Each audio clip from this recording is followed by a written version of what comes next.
Hello बच्चों, let's read this question. The question says correct incorrect statement.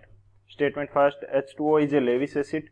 Statement second, a solution which is not acidic does not contain H positive ions.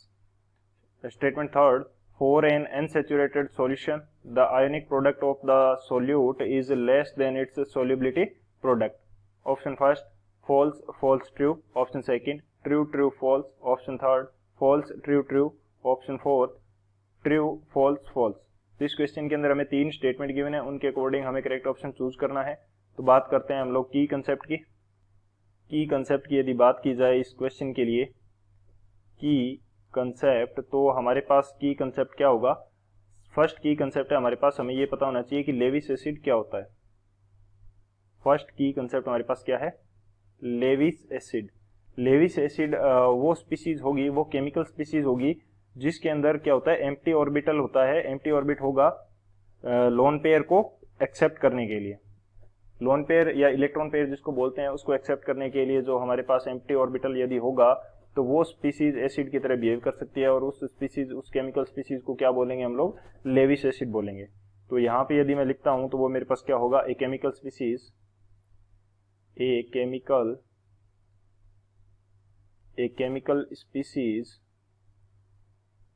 a chemical species that contains an empty orbital,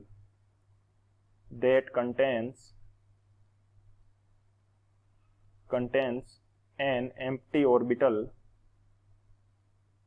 empty orbital which is capable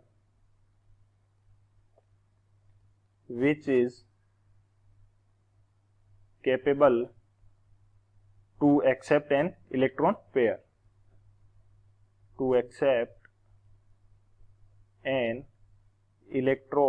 pair. तो वो एक electron pair को accept करने के capable होना चाहिए. तो उसको हम क्या बोलते हैं, उसको हम बोलते हैं लेविस एसिड. तो इसका हम एग्जांपल्स, इसके काफ़ी सारे एग्जांपल्स हैं, तो उनकी बात करें यदि, तो एग्जांपल्स हमारे पास कौन से हो जाएंगे, जैसे CO2 हो गया, SO3 हो गया, AlCl3 हो गया. तो ये हमारे पास क्या है, ये हमारे पास एग्जांपल्स हो जाएंगे किसके, लेविस एसिड के. तो एक तो ये हमारा की कंसेप्ट हो जाएगा. सेकंड की कंसेप्ट हमारे पास क्या होगा, सेकंड की कंसेप्ट हम देखते हैं कि आयोनिक प्रोडक्ट हमारे पास क्या होता है एंड सोल्यूबिलिटी प्रोडक्ट हमारे पास क्या होगा. आयोनिक प्रोडक्ट ये हम किस प्रकार से फाइंड आउट करेंगे. तो आयोनिक प्रोडक्ट यदि हमें किसी इक्वेशन के लिए फाइंड आउट करना है तो वो हम किस प्रकार से फाइंड आउट करेंगे. जैसे मैं मान लेता हूं कि मेरे पास एक इक्वेशन है XY सॉलिड, और ये हमें आयंस देती हैं X positive aqueous plus Y negative aqueous. तो इसके लिए यदि मेरे को आयोनिक प्रोडक्ट फाइंड आउट करना है, तो आयोनिक प्रोडक्ट यदि मैं फाइंड आउट करूंगा तो पहले मैं इसका इक्विलिब्रियम कांस्टेंट लिख लेता हूं. तो इक्विलिब्रियम कांस्टेंट मेरे पास क्या होगा, equilibrium concentration of X positive into equilibrium concentration of Y negative divided by equilibrium concentration of XY. और ये XY जो है वो सॉलिड कंडीशन के अंदर है, तो सॉलिड की जो कंसंट्रेशन होती है वो हम क्या लेते हैं, यूनिट लेते हैं. तो मैं इसको K के साथ मल्टीप्लाई कर देता हूं. इसको मैं क्या कर देता हूं, इक्विलिब्रियम कांस्टेंट K के साथ में मैंने इसको मल्टीप्लाई कर दिया XY की इक्विलिब्रियम कंसंट्रेशन को, क्योंकि वो तो यूनिट होती है. तो इसको हम बोल देंगे KI, यानी कि ionic product of this XY solute. तो ये क्या हो जाएगा, concentration of X positive into concentration of Y negative. तो ये तो हो जाएगा मेरा आयोनिक प्रोडक्ट. और अभी ये सेम कंडीशन, सेम वैल्यू मैं फाइंड आउट करता हूं किसके लिए, इक्विलिब्रियम पोजीशन के लिए. ये था किसी भी टाइम के लिए, या इक्वेशन के किसी भी रिएक्शन जब हो रही है तो उस रिएक्शन के किसी भी टाइम पीरियड के लिए था. यहाँ पे मैंने इक्विलिब्रियम लगाया है, तो इक्विलिब्रियम को मैं चाहूं तो यहाँ से हटा भी सकता हूं. इक्विलिब्रियम को मैंने हटा दिया क्योंकि मैं आयोनिक प्रोडक्ट फाइंड आउट कर रहा हूं. तो आयोनिक प्रोडक्ट तो किसी भी टाइम के लिए होगा. जब फाइनली इक्विलिब्रियम एस्टेब्लिश हो जाता है, तो इक्विलिब्रियम एस्टेब्लिश हो गया, कंडीशन क्या बन गई, XY सॉलिड, और ये इक्विलिब्रियम में आ गया किसके साथ, X positive aqueous plus Y negative aqueous. तो यहाँ पे जो हमारे पास आयनिक प्रोडक्ट होगा, इक्विलिब्रियम के अंदर जो आयनिक प्रोडक्ट जो आयनिक प्रोडक्ट होता है वो क्या होता है, सोल्युबिलिटी प्रोडक्ट होता है। इक्विलिब्रियम कंडीशन के अंदर जो भी आयोनिक प्रोडक्ट की वैल्यू है वो क्या होगी, सोल्युबिलिटी प्रोडक्ट होगी। सेम उसी प्रोसीजर से हम फाइंड आउट करते हैं, तो ये क्या होगी, ये हो जाएगी x positive plus x positive की कंसंट्रेशन इक्विलिब्रियम वाली और वाई नेगेटिव की कंसंट्रेशन इक्विलिब्रियम वाली। तो ये किस कंडीशन के अंदर है, एट इक्विलिब्रियम, एट इक्विलिब्रियम, ये कंडीशन हमारे पास रहती है।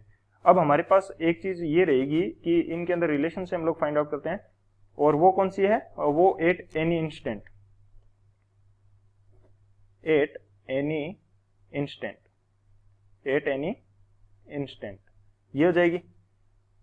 अब हम इसको देखते हैं कि यदि हमारे पास आयनिक प्रोडक्ट की जो वैल्यू है वो कम है किससे, सोल्युबिलिटी प्रोडक्ट एसपी से, केएसपी से, तो सॉल्यूशन कैसा होगा, अनसैचुरेटेड होगा, अनसैचुरेटेड होगा।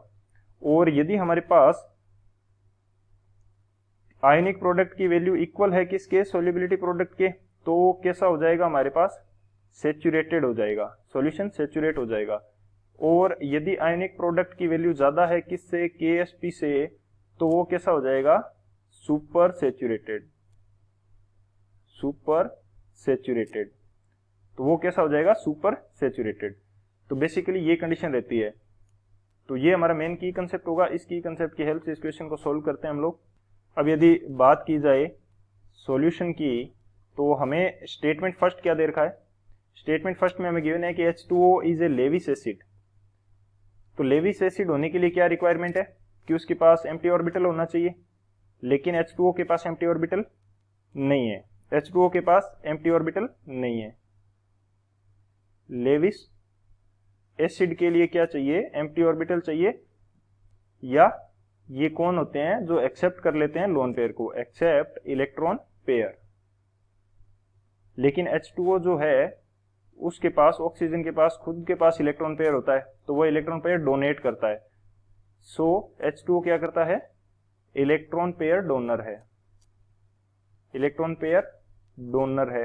इलेक्ट्रॉन पेयर डोनर है तो ये क्या है, लेविस बेस है, ये क्या है, लेविस बेस है, ना कि लेविस एसिड। तो हमारे पास जो फर्स्ट स्टेटमेंट है वो क्या हो जाएगा, इनकरेक्ट हो जाएगा। फर्स्ट हमारा क्या हो जाएगा, फॉल्स हो जाएगा। सेकंड क्या बोल रखा है कि ए solution which is not acidic, जो एसिडिक नहीं है, does not contain H positive ions, does not contain H positive ions. तो जो एसिडिक नहीं है वो H पॉजिटिव आयंस को कंटेन नहीं करेगा। Not acidic, does not contain H positive ions. ये स्टेटमेंट भी हमारा इनकरेक्ट है। जैसे इनकरेक्ट कैसे है, जैसे मैं मान लूं CO2 सॉल्यूशन है, तो CO2 का सॉल्यूशन हमारे पास कैसा होता है, एसिडिक होता है। क्यों, क्योंकि ये हमारे पास लेविस एसिड है, ये क्या है, लेविस एसिड है, एसिडिक है, बट इसके पास H positive ion, H positive not present, H positive इसके पास प्रेजेंट नहीं है। तो H पॉजिटिव ना होते हुए भी एसिडिक है, और जो नॉट एसिडिक है उसके पास H पॉजिटिव नहीं होगा, ये भी कोई रिक्वायरमेंट नहीं है। तो इसका एग्जांपल क्या हो जाएगा, जैसे H2O है, ये एसिडिक नेचर का नहीं है, इसकी नेचर कैसी होती है, एम्फोटेरिक नेचर होती है, एम्फोटेरिक नेचर। ये एसिडिक नहीं है लेकिन फिर भी इसके पास क्या है, H पॉजिटिव आयन प्रेजेंट है, H पॉजिटिव आयन क्या है, इसके पास प्रेजेंट है। तो सेकंड जो स्टेटमेंट है वो भी हमारा क्या हो जाएगा, फॉल्स हो जाएगा। थर्ड स्टेटमेंट हमें क्या दे रखा है, for an unsaturated solution the ionic product of the solute is less than it's solubility product. तो आयनिक प्रोडक्ट क्या है, लेस है। तो अनसैचुरेटेड सॉल्यूशन के लिए आयनिक प्रोडक्ट की जो वैल्यू है वो क्या होती है, सोल्युबिलिटी प्रोडक्ट से कम होती है। तो यदि हमारे पास आयनिक प्रोडक्ट की वैल्यू क्या है, लेस है किससे, सोल्युबिलिटी प्रोडक्ट से, तो वो सॉल्यूशन कैसा होता है, अनसैचुरेटेड होता है। तो थर्ड जो स्टेटमेंट है वो हमारा क्या है, ट्रू है या करेक्ट है।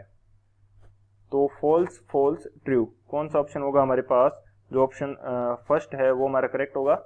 So option first is the final answer. I hope you understood it well. Best of luck, thank you.